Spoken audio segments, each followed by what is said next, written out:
contractors. To be fair sa mga contractors, they have to be right to be greedy because they're businesses. Yes. They are expected to earn a profit. Bakla, wala namang private business na hindi greedy. Sino dyan? Hindi nga kayo ng private businesses na hindi greedy. The problem here is this, na the politicians are the ones that is the problem. Kasi they are, unang-una, hindi naman tayo katulad ng China na meron silang, na ang construction nila is government-owned. So talagang wala talagang greedy doon na mangyayari, no? And ikalawa, nangyayari sa mga politicians, alam mo na nga na meron talagang greed aspect ang private businesses, dadagdagan mo pa. So that's the problem. Okay? So you cannot target the contractors. They're private contractors. Kung gusto nyo, kung ayaw nyo ng private lang, magkaroon ka ng public contractors. Pero given the kind of system in the Philippines, given the kind of system in the Philippines, malabong mangyari ito, no? Dahil nga mahirapan ka talaga mag-corrupt doon. Kung government-owned construction companies, katulad dito sa China, ang major construction companies ng roads, etc. is like state-owned.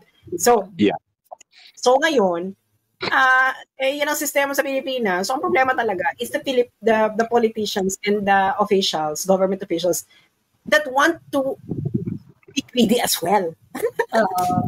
So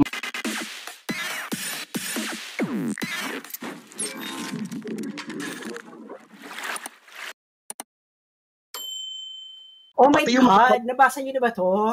Sandali lang. Breaking news. Ano sabi? I-send ko sa'yo, girl. Dito sa private chat. Okay. So, ano pa ba? Ano pa yung mga na-take note ko doon? Sandali, hanapin ko. Yung di ba nasabi mo, nag-agree ka doon sa ang mali ng mga Diskaya, nag-ambition sila sa Pilipinas. Yes, yun yung mali ng Diskaya. Kung kasi, kung pera. Masyado binandera kasi nila yung kayamanan nila, kaya marami rin nainggit dyan. Another thing, you have a point there, Miss Joey. Nakita kasi nila yung nawawala rin if they themselves are politicians. Masasalo nila yung mga tinatapon nila sa politika. So maybe that was their idea. Pero it boils down to greed. Yun nga yung sinasabi ko.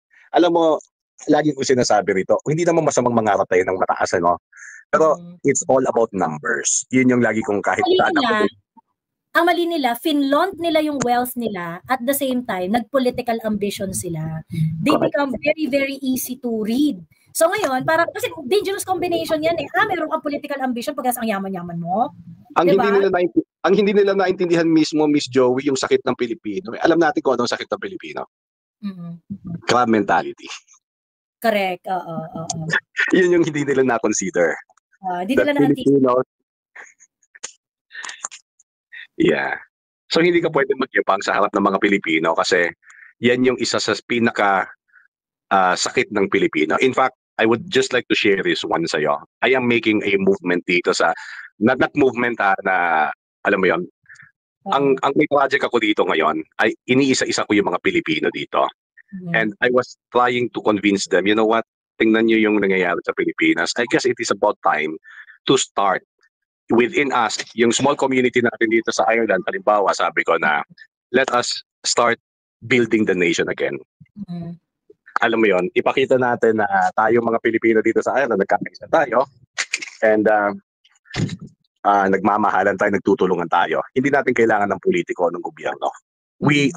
We ourselves can do it. Pwede tayong makarating sa malayo yung mararating natin. Ang proposal ko sa kanila, let us start halimbawa multi-purpose cooperative. Kasi in one of the party, tinanong ko yung isang architect dito, sabi ko, look around you. Sabi ko, anong nakikita mo? So, in-explain ko na lang sa kanya, you know what I see is a group of skilled, talented Filipinos na workforce ng Ireland na pinakikinabangan ng mga puti. Why not we establish a multi-purpose cooperative, then eventually we will create a line of business under that cooperative. Lahat ng skilled na Pilipino rito, pwede natin gawa ng line of business. Let us show to the world na pwede tayong alam mo yan, tumayo ng isang kumpanya na pag-aari ng lahat ng Pilipino. A lot of people were convincing me to, like, halimbawa, sell yung mga niluluto ko, sabi nila kasi masarap daw. But I do not want to engage on that business ng kasi alam ko yung ugali ng mga Pilipino, yung crab mentality. So, inilalawakan ko na yung pag-iisip ko. Sabi ko, you know what, pwede kong gawin yan, but ang proposal ko is, I would like us to create a company that is owned by all Filipinos abroad, dito sa Ireland, di ba? Sa amin. Then, para somehow, maiwasan natin yung crab mentality. Do you get the point? That is my mission now. I want to live my life with purpose. And my target now is to unite all Filipinos under my reach. I mean, within my reach. Na kung pwede, let us unite. Alam mo, kasi nakakalungkot na we are actually, especially yung DNA ng mga Pilipino Pero nalulungkot na nga ako. Sabi ko, pakita natin sa buong mundo na kaya nating magkaisa. Diba? Kaya ang mga politicians yan, kaya lang naman yan sila nakaka-take advantage. Kasi walang unity ang Pilipinas Walang unity ang Pilipino. Diba? True. So, ayun lang. Ganon. Anyway, so going back dun sa Senate hearing, sa kwan naman, Miss Joey, actually natuwa ako sa hearing sa Congress, sa HOR. Kasi di ba lumabas na... Klaro na talaga yung intention. Other than that, Miss Joey, natutuwa ako. Kasi... To be fair sa mga contractors, no? To be fair sa mga contractors, sabi greedy rin mga contractors. To be fair sa mga contractors, they have to be right to be greedy because they're businesses. Yes. They are expected to earn a profit. Bakla, wala namang private business na hindi greedy. Sino dyan? Hindi nga kayo ng private businesses na hindi greedy. The problem here is this, na the politicians are the ones that is the problem. Kasi they are, unang-una, hindi naman tayo katulad ng China na meron silang, na ang construction nila is government owned. So talagang wala talagang greedy doon na mangyayari, no? And ikalawa, nangyayari sa mga politicians, alam mo na nga na meron talagang greed aspect ang private businesses, dadagdagan mo pa. So that's the problem. Okay? So you cannot target the contractors. They're private contractors. Kung gusto nyo, kung ayaw nyo ng private magkaroon ka ng public contractors. Pero given the kind of system in the Philippines, given the kind of system in the Philippines, malabong mangyari ito, no? Dahil nga mahirapan ka talaga mag-corrupt doon. Kung government-owned construction companies. Katulad dito sa China, the major construction companies ng roads, etc. is like state-owned. So, so ngayon, yan ang sistema sa Pilipinas. So, ang problema talaga is the politicians and the officials, government officials, that want to be greedy as well. Sumasabay, misas, nakikishare, parang ganon. They are also taking advantage. Kasi syempre, kapag negosyante ka, you always look for opportunities. Kaya nga, di ba, start pa lang nitong flood control project na to, disagree na ako dun sa, talaga, pag-iinitan natin yung mga kontraktor. Kasi ang issue ng mga kontraktor is just regulation. Yung mga kontraktor, pag sinabi mo 10%, di magbibigay ng 10% yan kung gusto niya ng project. Correct. Ganun lang naman yun. And the natural course of any business people is that they're always going to look for opportunity. Gusto mo ng opportunity, opportunity will be available for you. You'll have an opportunity, basta magbayad ka. Diba? Tsaka Ms. Joey, in addition to that, the true sentiment of the contractors are actually nanlulumo ba? Or alam mo yung parang galit din yan sa mga politicians. Pag sila nagkakausap niyan, they are, talking shit din behind those politicians. Kasi nga, masakit yung bang ikaw yung nangapital, pagkatapos ikaw yung nagsakripisyo, then mas malaki pa yung cut ng mga ayop na politiko na to. Diba? Yun yung just let us get before. Wala naman silang choice. Kailangan nilang tumugtog. Nandyan sila sa sayawan Kailangan nila sumayaw sa tugtog, di ba? May mga contractor lang talaga na greedy, na talagang sinasadyang substandard. Like yung halimbawa na witness ng mga congressman ngayon na yung pinabunot nila yung mga shit piles. Yun talaga matawag mo mga contractors yun na mga greedy na talaga. Alam mo yun, tipong nagnanakaw na talaga. Pero marami pa rin matitinong contractors, Miss Joey, na kahit napalugi sila, they will still continue to perform or deliver as per specifications. Kasi ako nga naman, kasi ganito lang yung mindset ko, Miss Joey. Pag yung proyekto ko nagka-problema, hindi lang yung lugi ko ang mawawala sa akin, kundi posible akong makulong, mapapailan ako ng kaso. Pangalawa, kung paayusin sa akin yung proyekto na ginawa kong mali, mas malaki ang gastos noon. So I would rather take that loss pero i-implement ko ng maayos yung proyekto. Then, subukan ko na lang humingi ng... Sir PJ, ang mahirap kasi, parang ang hirap magkaroon ng morals kapag kunwari, in order to get that project, ang dami mong babayaran. So ngayon, kumbaga parang ang hirap magkaroon ng morals, so parang lahat sila nanlalamang pagkatapos ako hindi man lalamang. Tapos ako gagawin ko yung trabaho ko bilang contractor. Nasa ko na yung Miss Joey.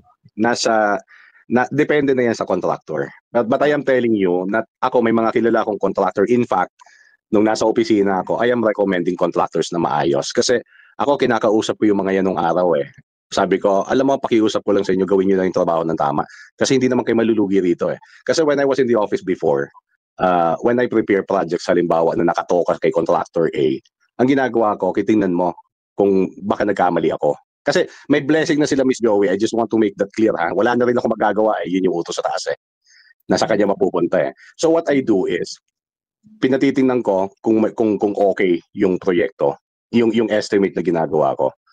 Okay, kung may kulang, sabihan niyo ako so that ma-correct ko. Pero pakiusap ko sa kanila, huwag niyo nang nakawan. Huwag niyo nang nakawan. I-implement niyo na lang ng tama. Yun yung kasi ganun na yung kalakaran. Kaya nga 'di ba sabi ko sa iyo before I resigned to the office, sinabi ko, kinausap ko yung boss ko that sir, I can dance with the music but I only wanted to hit two birds in one stone. Yun naging sa akin. Pero nung hindi ako nasuportahan, that was the final moment that I decided this industry is not for me. Hindi ko kaya. True, masyadong cutthroat ayan. Anyway, PJ, ang tawag dito, move na tayo kay kay Popcorn. Yes, ma'am. Maraming salamat. And Miss Sas, it's an honor na makasabay ka rito. Ayan. Thank you PJ. Salamat po. At nakamute ka, Sas. Sa ano muna tayo, balita ng taon. Ito, oo. Actually, na-mention ko to kanina. Yung ang tawag dito, no start nung live, na-mention ko to. But anyway, anong POV mo dito? Anong mo? Ibig sabihin, malala na. Girl, ngayon, first time ko lang ito makarinig, ah. Girl, yung project na yan, February lang. Teka, iba pa ba ito dun sa binasa ko kanina? This February this year, ah. February this year lang yan na-approve yung project na yan. Tapos, in the same year, kinancel because of corruption. Iba pa siya. Iba pa siya. Kasi yung binasa ko kanina, it is a loan agreement. Na-approve na yun eh. Na-approve na. Yeah. Yung binasa ko na na-approve na siya. Tapos, teka lang. Pareho lang yan, loan agreement ng South Korea. 510 million dollars. Well, one yung alam ko. So nakakahiya. Can you imagine ngayon lang taon na yan.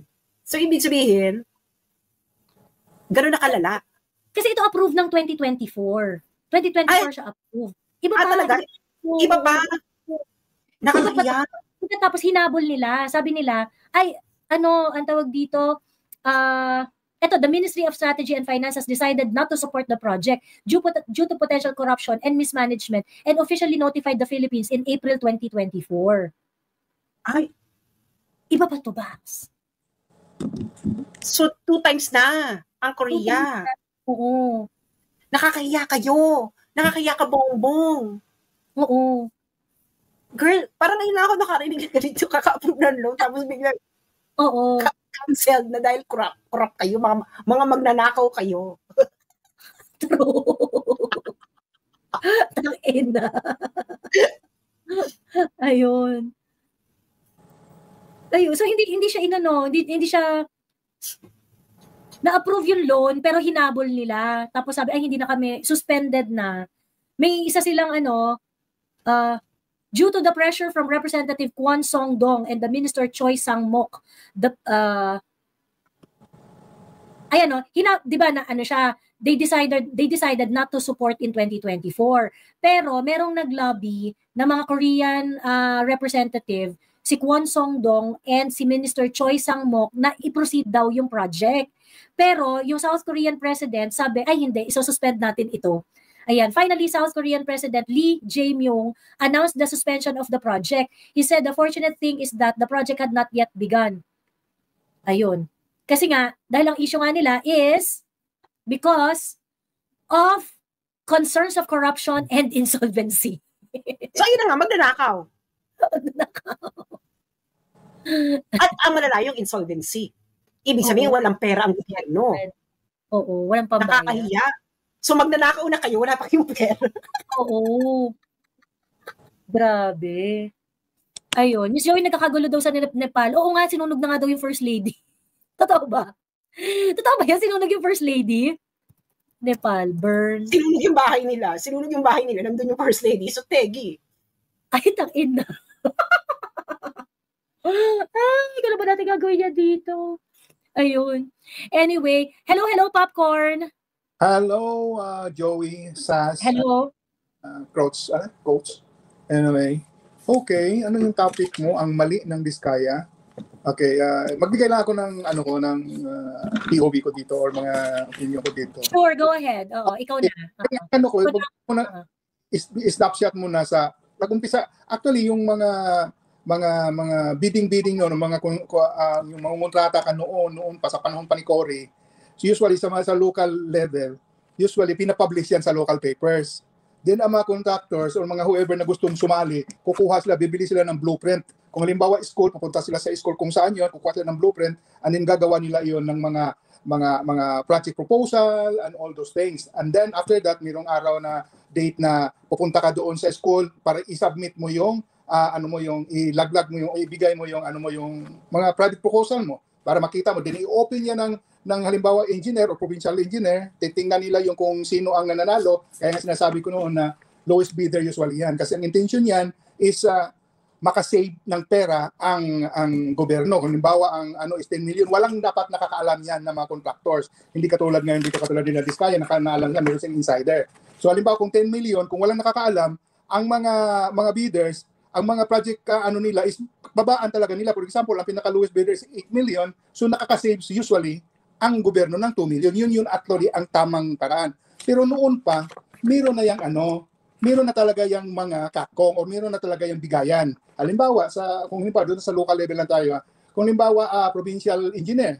So ang provincial engineer, mayroong makakatanggap yan ng 15% o 10%. Tingnan mo yung 10%, ang gobernador is 15%, that's 25%. Pero ang last na bibigyan mo, yung auditor. So yung auditor, nasa 2% yan. So yun lang yun. So ang mangyari noon, hindi masyadong na-compromise yung quality ng proyekto. Kasi hindi masyadong, mayroon pa rin naiiwan na malaking pera at saka kumikita pa rin yung mga contractors. Yun yung panahon noon. So nandoon na rin yan. So along the way, habang tumatagal, nagkakaroon na ng idea yung mga congressman. So ang mga congressman at senador noon sa panahon ni Ramos sa panahon ni Ramos nagkakaroon ng idea yung mga congressman, mga senador na ang ginagamit nila yung relative nila mag-apply ng construction yung license. So doon nagumpisa yung mga relative ng mga politicians na sila yung nangungontrata na. So yun yung mga sistema hanggang nakita yan ng mga contractor ng iba, katulad dito ni Diskaya. So ang nakita ko kasi dito mali ng Diskaya is more yung sinabi mo kanina, nagfo-flaunt sila ng mga ari-arian nila. So parang hindi maganda yon. Pero actually, nag-umpisa yan sila sa tama. The way I see it, nag-umpisa yan sila sa tama. So nag-umpisa sila sa tama, nakikita nila na masyado ng garapal ang mga politician, mga congressman na paghingi. So ngayon kung humingi ngayon ang politician ng, for example, ngayon katulad sa sinabing 25% or 30%, kung 30% ang kukunin mo, ang maiiwan sa halimbawa kung 100 million ang maiiwan is 70 million na lang. So now here comes another yung mga DE, yung mga government officials maghihingi naman ng another 20% so ang ibig kong sabihin yung sinasabi ni Senador Marcolita, ang naiwan na lang is 40%. So 100% whatever gagawin ng contractors, makompromise talaga yung quality ng trabaho ng proyekto. Maski anong gagawin nila. Kaya ang ginagawa nila, para kumita sila, para makita lang na mayroong project, yung pinakita nila ni Dizon at saka yung gobernador, na yung binabaon nila na kasi ang hindi makikita, yung ibabaon eh. So instead na halimbawa 17 meters, ginagawa na lang 3 meters. So doon sila kumikita pero na-compromise yung so magkaroon ng baha, pag nabaha, ano ang mapiktuhan? Yung property ng mga locals at saka ang masakit na mayroon pang namamatay katulad doon sa Bicol region, mayroong 200 na namatay. That should be dapat nakakasuhan na ng gobyerno yung local government doon eh. So yun yung isa sa mga problema nila. Now, habang tumatagal, na-realize ng mga Diskaya siguro, parang ang pinapayaman natin dito yung mga politician na kanya imagine 30% kumihingi na sila 30% plus mayroon pang mga parking fee, so nag-end up na wala na talaga silang kikitain. So ang doon nag-strategize na yung mag-asawa siguro, kumakampi na sila doon, sumasali na sila doon sa party ni BBM, at saka nakita nila kung bibigyan natin itong si Saldi at saka si Tamba, baka maging untouchable tayo. That's what they are doing. So ang ginawa nila, hindi lang substandard ang ginawa nila, talagang ghost project na talaga. So, actually, wala pang verified na ghost project ang mga Diskaya. Meron doon sa Mindoro. Yung kaninang tiningnan nila ni Dizon at saka ni Sunwest that's hindi kanila yon, Sunwest yon. Yung isa pangalan yon, yung basta meron yung isa daw elite daw yata yon, hindi naman yata yun. Pero ang sinasabi nilang walang, kaya ako naniniwala ako doon sa at tingin ko ang problema ng mga Diskaya, ang ang issue nila substandard. Although hindi ko, I do not know yet yung flood control, yung ghost nila. Pero yung hindi ko sure, hindi ko pa alam kung meron silang ghost. Kaya nga ang nila ngayon, ang isa sa mga nila yung pagkakamali is yung they believe na untouchable na sila eh. Kasi nag-member sila doon sa party ni BBM, plus ang binibigyan nila si Saldi at si Tamba, the way I understand doon sa mga yung sa investigasyon sa Senate. So akala nila untouchable sila, and then boom. So wala na silang magagawa, and then na-corner sila ni Marcolita, and they have to gumagawa sila ng affidavit nila na nagpapatunay na ito yung sinisigaw na nila kung sino yung mga binibigyan nila. Kasi kung makikita mo sa sinasabi niya, minamarket na niya yung sarili niya eh. Nakipagkita na siya sa mga congressman, pinapainom na niya, baka binibigyan pa niya ng mga babae yun. So nandoon pa lang sa yung sistema na yun. Meron ng mga meron na silang plano. Sa CBO nag-iisip sila kung sila lang, can you imagine walang kapital yung mga congressman and they're making billions. So yun yung mga at the same time ang mahirap lang kasi sa Pilipinas, sa mga kawatan sa Pilipinas, hindi nila kayang mag low profile, hindi katulad sa mga Cosa Nostra dito sa Amerika.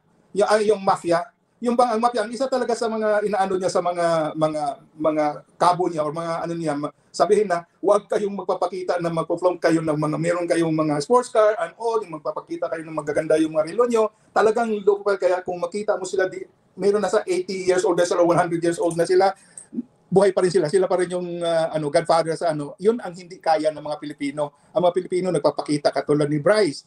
Ang niya, may patik siya, yung si Alcantara, may patik sa sino pang maniwala na hindi sila nagnakaw. So yun yung mga so ako sa akin, the way I see it now si Diskaya, mga congressman at saka yung mga DA yung mga Department of Public, they are all guilty of nakaw. That's the way I see it sa doon. So hindi ako naniniwala na hindi sila lahat dapat dapat makasuhan yan sila lahat eh. Yun yung sa akin lang. Okay. Wala namang issue sa I think wala namang debate sa mga contractors. Yeah. Yung mga contractors, liable talaga sila. So syempre, nagbayad sila, marami silang mga inano na rules. Yun nga lang kasi, yung mga contractors, meron silang defenses na of course we're going to do this kasi ito yung sinasabi ng mga government officials eh, but it's really up to them, balang silang pagtanggol yung mga sarili nila. So either tanggapin nila ng buong buo na sila may kasalanan or magturo sila ng ibang mga tao, ganun lang yun. So and I think that is when the Diskayas are shining, kasi imbis na tanggapin nila yung responsibility na kanila lang, nagturo sila na hindi, kung lulubog kami dito, dadamay namin lahat. Correct. Ayun. Kasi naman ako, ang sa akin hindi ako, hindi ibig sabihin na ako talaga wala akong simpatiya sa kanilang lahat, kay Diskaya, kay congressman at saka sa mga DA, kasi ninakaw nila yung kaban ng bayan eh. Ang daming namamatay. Wala talaga akong doon, mas sabihin natin sa akin excuse my so I respectfully disagree na ang Diskaya, mirong kinikerry lang, they are all guilty. Kasi ang ninakaw nila pagkain ng mga Pilipino. Yun yung pagkain mo tao, mayroong namamatay. Kanya sino ang doon mga namatay? Mababalik pa ba nila yon? Yung nalunod na walang mga property nila? So wala.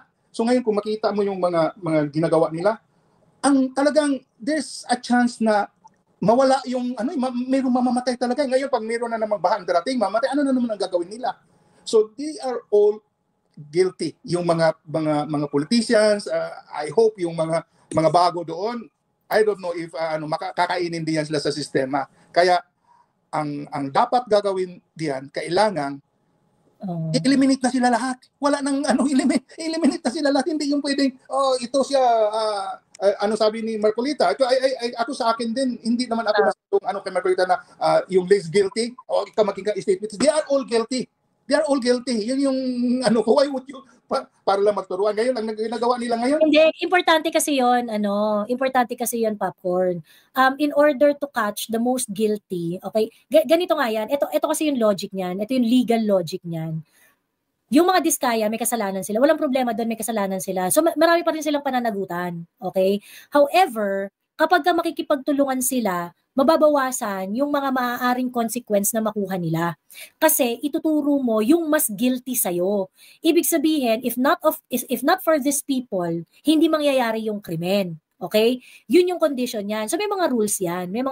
Of course, they are all guilty. Walang problema doon. They are all guilty. Pero itong sistemang ito, na sinasabi na, hindi kasi porket sinabi mo na least guilty, hindi naman, kaya nga least guilty eh. Ibig sabihin, may kasalanan ka pa rin. However, itong krimen na to, hindi ito mangyayari kung hindi doon sa most guilty. Ganon. So ngayon, most guilty of course, yung mga government officials at saka yung mga politiko. Kasi sila yung magsasabi ng mga katkong dyan eh. Sila magsasabi ng mga bayaran eh. Pag sinabi nila ng 10%, edi magbabayad lang ng 10% tong isa. Pag sinabi niya 25, edi magbabayad silang 25. Ganon. Kung kunwari, wala silang sinabi. 'Di ba? Kunwari, hindi, bidding talaga tayo. Lawful yung bidding and whatever, ganyan. The crime would have not happened. Right? So that is why, in our laws, meron kang ganong klaseng leveling ng culpability. Na kung ikaw, meron kang ginawang kasalanan, pero yung kasalanan mo is dependent on the actuations of the most guilty, meron kang available na defense. So, hindi mo sinasabi na hindi guilty yung mga diskaya at yung mga contractor. Guilty rin sila. It's just that, meron kang available na depensa. Meron kang available na remedy para sa sarili mo in order to make the accountability on your part lessen. Mas siya, kumbaga, kung ang magiging parusa sa'yo, ikukulong ka or whatsoever, ganyan-ganyan, tapos pagbabayarin ka ng lahat ng mga projects, pagbabayarin ka ng mga fines and penalties, ganyan-ganyan. Kung ituturo mo yung most guilty, malamang ang parusa sa'yo, sasabihin na lang sa'yo, hindi sige, magbayad ka na lang ng fines and penalties, wala nang kulong. Okay. Nagkamali na ako doon sa paglapag ko, sa pag-explain ko. Kasi dito kasi sa States, alam ko yung sa mga mafia, ang kinukuha nila yung mga kasama din nila na least guilty, ibig sabihin yun yung makikiller pa nga eh. Yun yung ginagawa ng mga witness against doon sa mga boss nila. So I stand corrected there. So I agree with you. Pero but then again, ang isa sa ko sana na titingnan kasi since kinuplump na nila yung agree na ako doon sa na most guilty na they are also you can ferret out yung mga ebidensya out from Diskaya, and I agree with that. So para maging witness sila against the So ang isa pang ko na tinitingnan ko kung sana yung bank, kasi since pinuplump nila yung katulad ng mga anak nila, mga 759,000 change lang ito, parang peanuts lang ito, they can just pay it, they just show the black card, yung credit card nila na parang kumbaga makakabili ng ng bahay ata yun, ng limit noon. Ang ko is very obvious na yung makikita ng BIR. BIR can see it. That's an evidence in itself, Bakit hindi kaagad nila papadalhan ng something na, okay, Miss Saldico, itong si anak mo, whatever pangalan or si Claudine ko, gano'n, ipa-imbestigahan kaagad nila. They will just go after the yung mga taxes nila, ipa-audit nila yon. So that way, kasi yun ang ginagamit dito sa States eh. Kung hindi nila ma-pin down sa crime nila, ang ginagawa nila, they are going after their yung kita, yung taxes. So I think that way, malaki din yung tsansa na mag-guilty din yung mga katulad nila Saldi. Kung nila Saldi ko, kasi saan ka makakukuha ng pera? Katulad dito nila ni Bryce, nila ni o whoever na yung mga, and I think all of the congressmen, yung mga saan sila kukuha ng katulad ni Abante, he has all the yung mga sila Kimbo. The BIR should go after sa taxes nila. Dapat yun yung ang position ko. Anyway, so ayan. Yeah. Okay, and anything else, Popcorn, para mabigyan na natin ng okay na ako doon. I just trying to yung pakita ko lang, nagsishare lang ako sa isip ko. Okay. Maraming salamat, Popcorn. Thank you very much. Ayan. Hello, Coach R. Hello po. Rinig po ako. Rinig na rinig. Very clear. Ayan. Thank you so much, Miss Joey, for accepting. Matagal ko na gusto actually magsalita.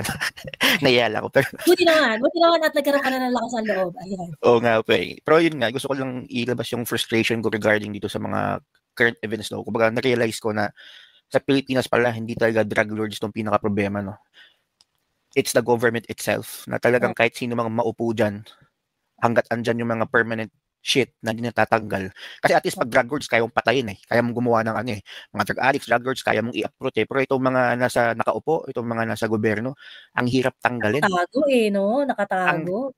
Yung Engineer Beo na sumusugal, 15 million, tinatalo, 20 million. Napaisip ako, how much ba kinikita ng mga tuwitin aman kung kaya lang isugaw yung 15 million, ipatalo yung ganung kalaking pera? So, parang 300 million nga daw. Nakapagpatalo nga raw sila ng 300 million. Kaya nga po kaya parang siguro nagsawa sila sa pera, kakatingin sa pera, sinusugal na lang nila. So, parang sabi, actually, yung level ng nila, yung level ng yaman nila, drug lord levels, Yun nga po, tapos yung isa binanggit niya yung sahod niya, 70,000 per month lang, tapos mayroon siyang Mercedes-Benz, mayroon siyang 2025 na Ducati.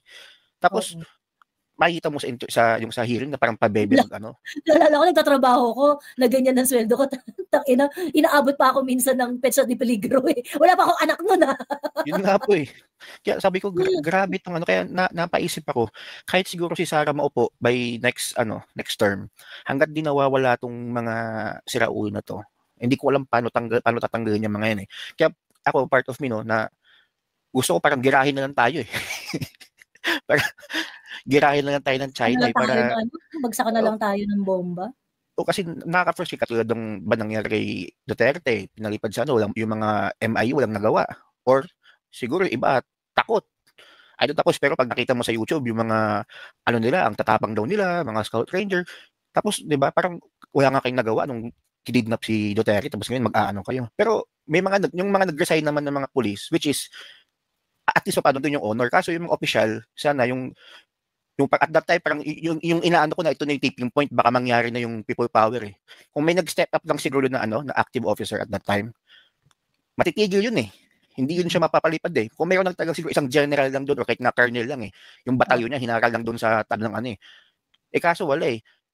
Kaya ngayon, sabi ko, pag namatay si Digong doon sa another tipping point, pero pag walang nangyari, wala talaga. Kasi ang problema din kasi Pilipinas nga, divided yung land area lang. Hindi pwedeng hindi although marami nagwewelga sa iba-ibang lugar kasi wala naman sa seat of power.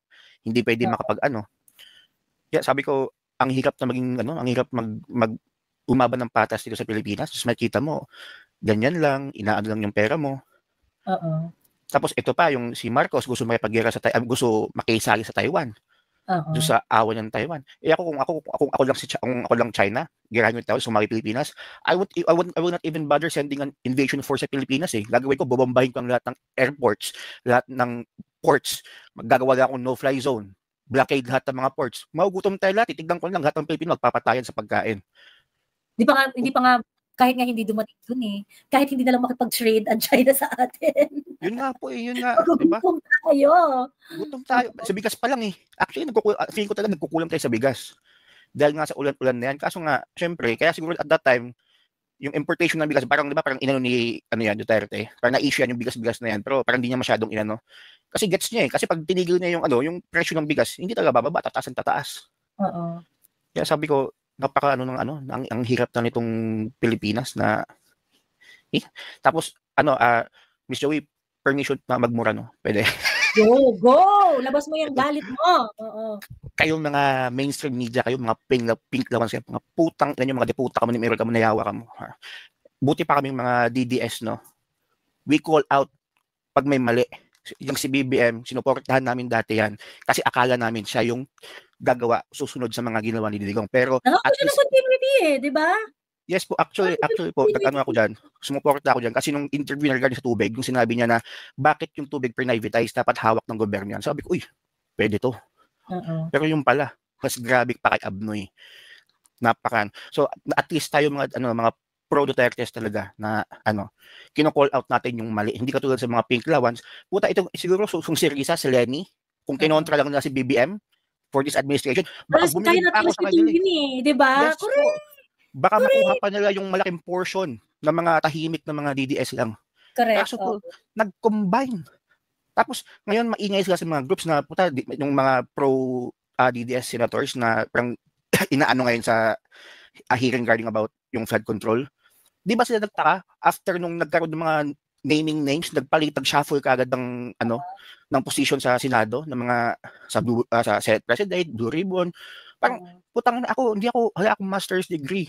Actually, di rin ako degree holder, pero shit, nakita ko, there must be something wrong. Mark Coleta must be doing something right again. Kasi dati tinanggal rin siya sa akin, di ba? Doon sa HOR, ngayon tinanggal na naman siya sa Senate.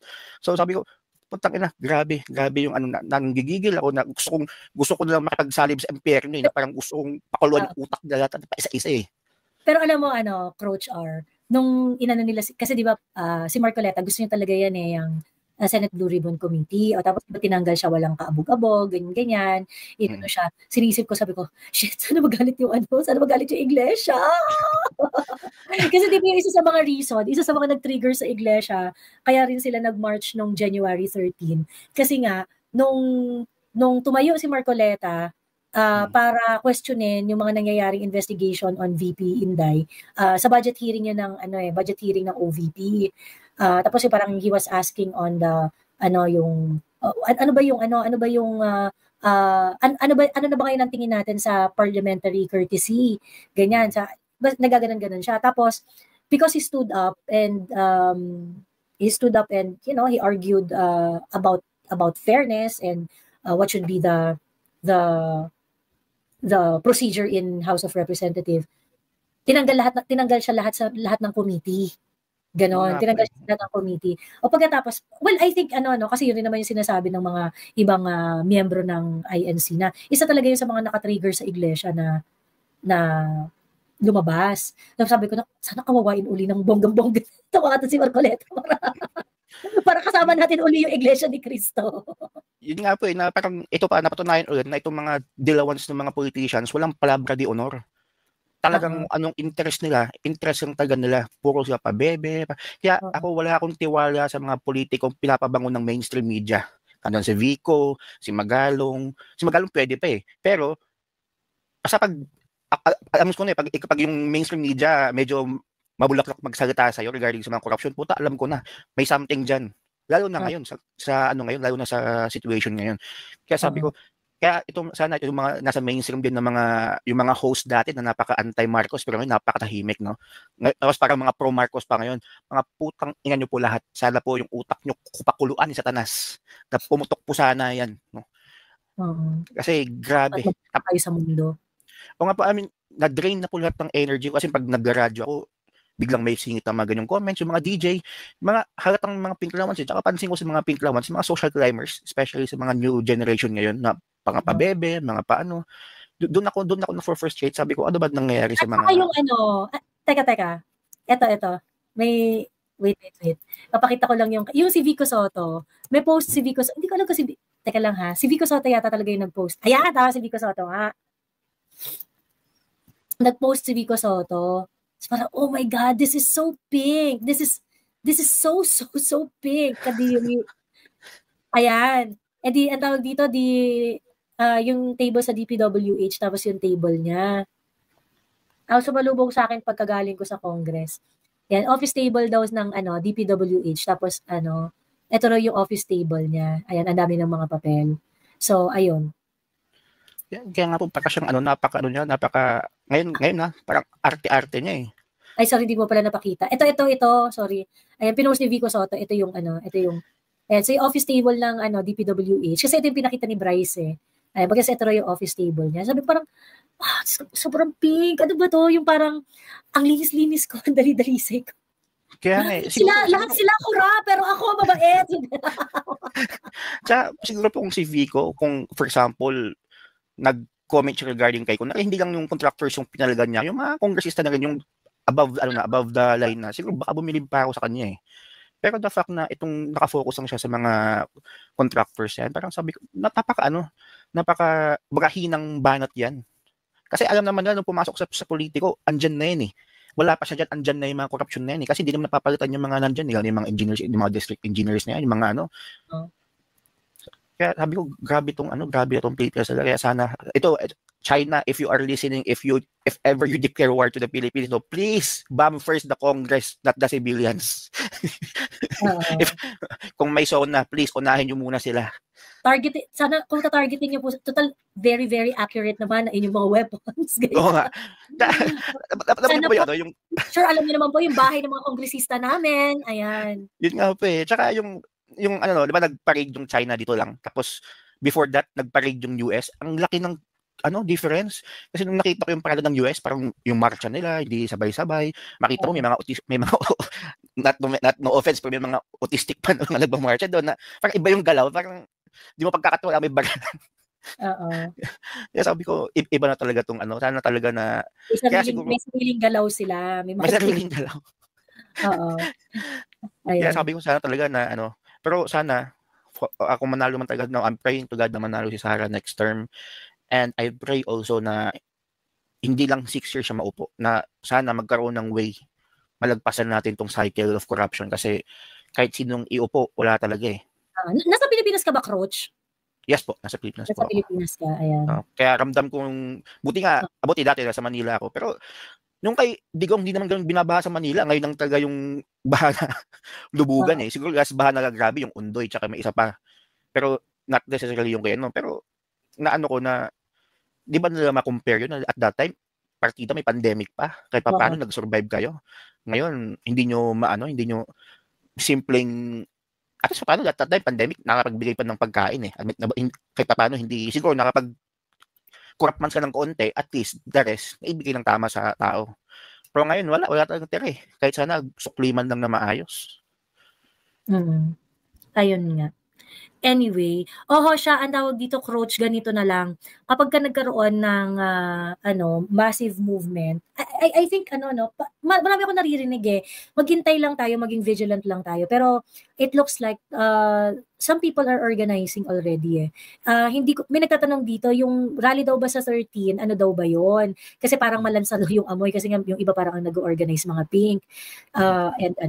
Ang sa akin naman, I think we should ako, I prefer na merong staging area para sa mga Duterte supporters. Ganon.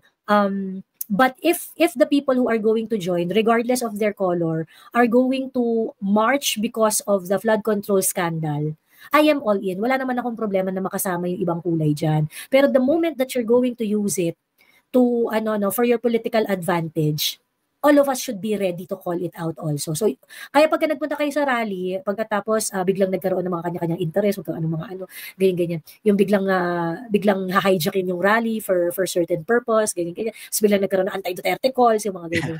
Be ready and document nyo rin. Kumbaga, kasi mga Duterte supporters madaling kausap eh. If you are really going to do something for the country, the Duterte supporters can support you. If you are consistent with what you believe in, the Duterte supporters can actually respect you. Ganyan kami kadali kausap. 'Di ba? Pero itong ang rally na to, if you, I suggest that kung merong malapit and you can join, it's better to join. Pero be vigilant at the same time na hindi tayo i-take advantage ng mga 'yan. Bear in mind na kung kunwari merong mga Duterte supporters staging area para sa mga mass movement, siguro better pagka ganun. Yun na lang muna, yun na lang yung parang intayin natin na maganda siguro kung may staging area for the Duterte supporters. Ayan. Yun nga. Sana kung yung INC po sana, kung mag-organize sila ng mass rally ulit, mas siguro. Mas maganda kasi organize sila eh, di ba? Oo, organize talaga. At the same time, hindi talaga ma-hijack. Kasi meron At saka magagalit sila. Tapos ang tawag dito, mas disciplined yung rally in a sense na they're not going to allow it to be to be used for to be used for some political goals ng ibang grupo. Ayun. Yun So nga, magiging sana stick to the call. Ganon. sana sana ipakita nila ngayon na talagang for the country talaga sila. Oo. Kasi medyo na-off ako sana nung sinuportahan yung mga pinaglawan sa senators ngayon. Kasi siguro naman, I think yung mindset nila is siguro for balancing act. Pero ngayon, wala pa isang taon. Tinira ka agad sa patalikod.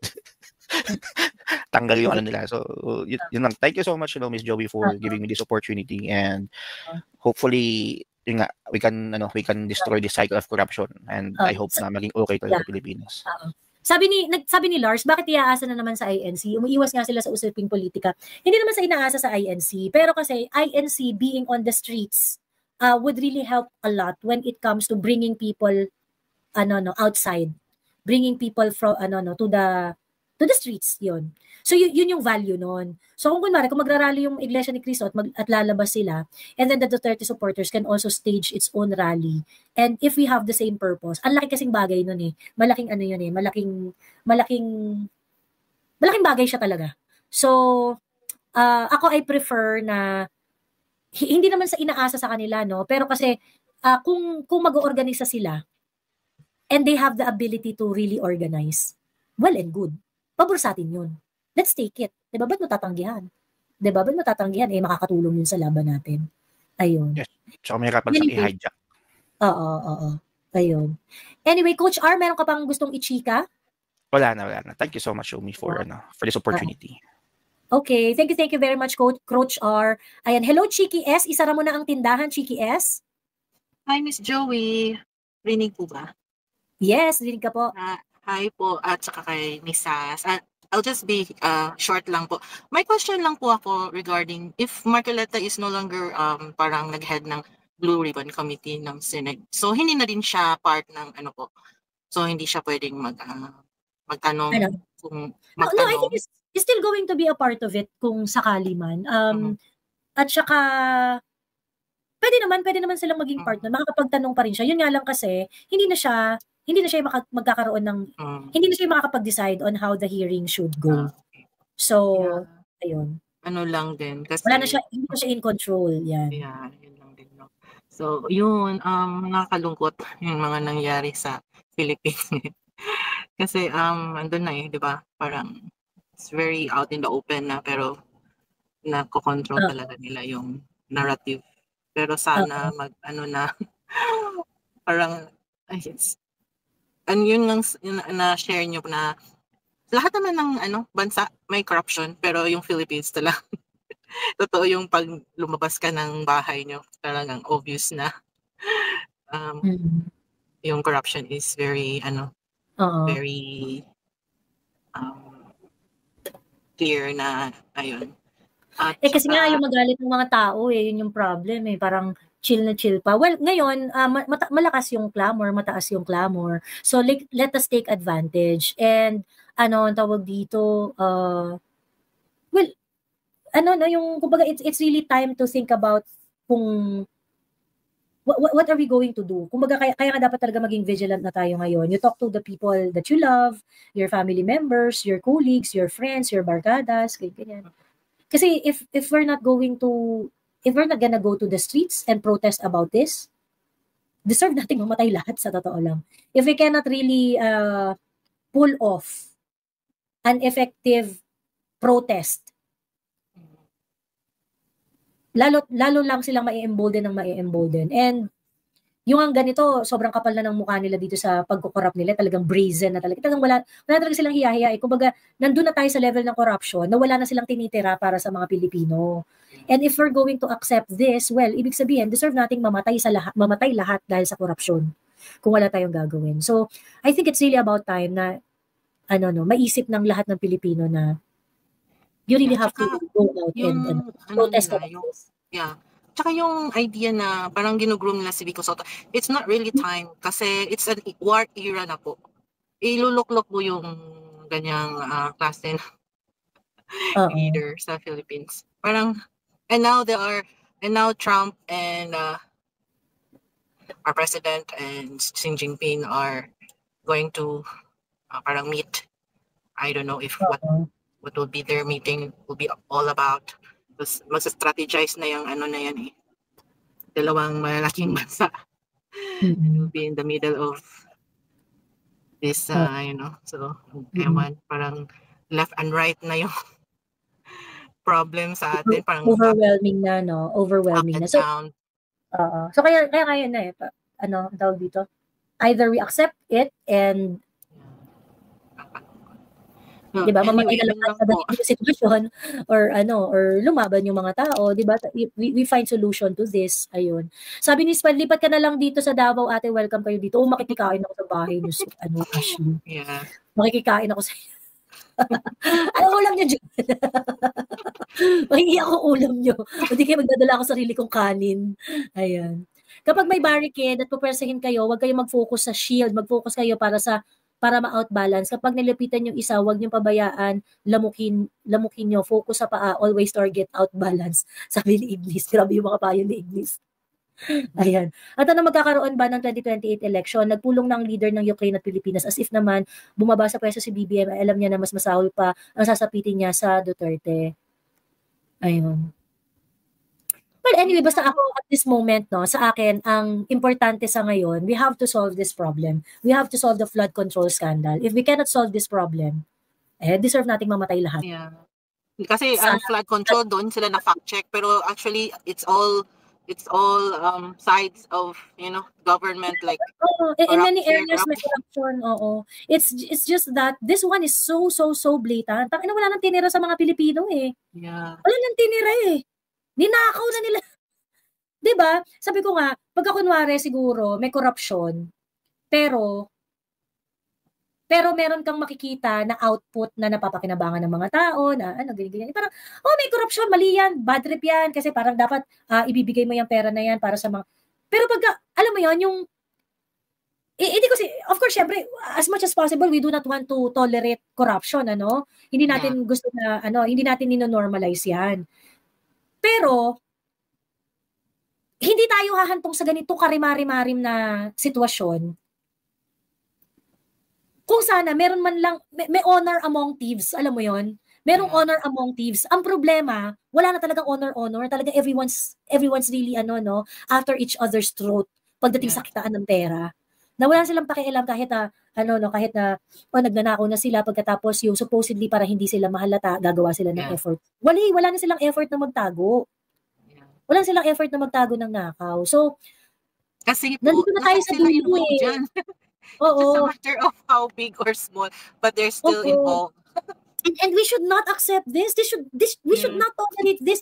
I think siguro kasalanan rin talaga ng mga Pilipino kasi nga tolerant tayo na parang pagka nag-throw ng bone sa atin, okay na tayo eh. Parang ganun kasi yung Pilipino eh, 'di ba? Yung tolerance natin is very high. Oo. And nakakahiya na yung umabot tayo sa ganitong sitwasyon na wala na talaga alam mo, nagkakamatayan na tayo, nalulunod na tayo sa baha, nasisira ang mga properties natin, 'di ba? Nang walang kalaban-laban. And hirap na hirap pa rin tayo i-convince kung bakit fuck up yung sistema natin. Nahihirapan pa rin tayo i-convince yung kapwa natin Pilipino doon sa mga maling bagay. It's about time that we educate we need to be very, very aggressive. We have to solve this problem. If we cannot solve this problem, we are the worst kind of people. Hindi tayo talaga dapat proud maging Pilipino. If we cannot solve this problem, if we cannot really find a solution sa mga kaputahan na to, and if some groups are still going to use this for their political advantage, tayo ng pinaka-nakakahiyang nila lang sa buong mundo. Buti pa yung ibang neighboring countries. Yeah, buti pa Nepal, 'di ba? Di ba? They fight for their existence. Indonesia. Yeah. Oo, tayo parang wini-welcome pa natin na mamamatay tayo eh. 'Di ba? Tolerance. Oo. Ayan. So anyway, ayan. Thank you. Meron ka pa gustong i-chika? Wala na po. Thank you so much. Yun lang. Frustration over frustration, pero hopefully sana makinig yung there will be light under the tunnel. Okay, yeah. Sige po. Thank you. Salamat. Ayan.